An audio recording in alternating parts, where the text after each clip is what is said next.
Many of you know, I'm of Hungarian Jewish origin and nearly lost my life at a year of age. And the person who organized that genocidal extinction of Hungarian Jewry was Adolf Eichmann. I'm quoting here from the very last chapter. Prior to his trial for war crimes, the master engineer of Nazi genocide, SS Lieutenant Colonel Adolf Eichmann, was certified as normal by several psychiatrists. More normal at any rate than I am, one of them was said to have explained, according to Hannah Arendt's classic account. Another, Arendt reported, had found that Eichmann's whole psychological outlook, including his relationship with his wife and children, his mother and father, his brothers and sisters and friends, was not only normal, but most desirable. Now that little fact ought to make us consider what the heck normal actually means. Because this is the man who helped to organize the mechanics of millions of people going to their deaths. And he was considered to be normal. So our idea of normal is very much reflective of what you're used to.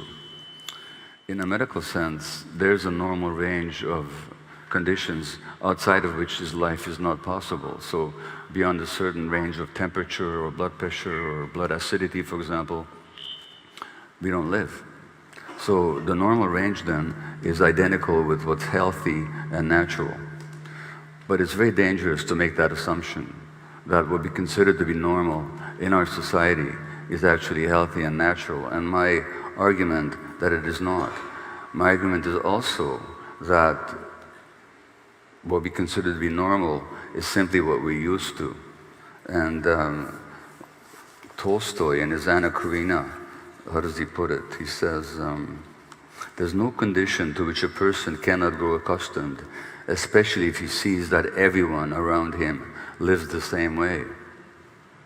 From that, it follows that we just think that the way we're living, because we're all living the same way, is just the way it needs to be. And we make our assumptions about life and about human nature itself and existence based on what we're used to.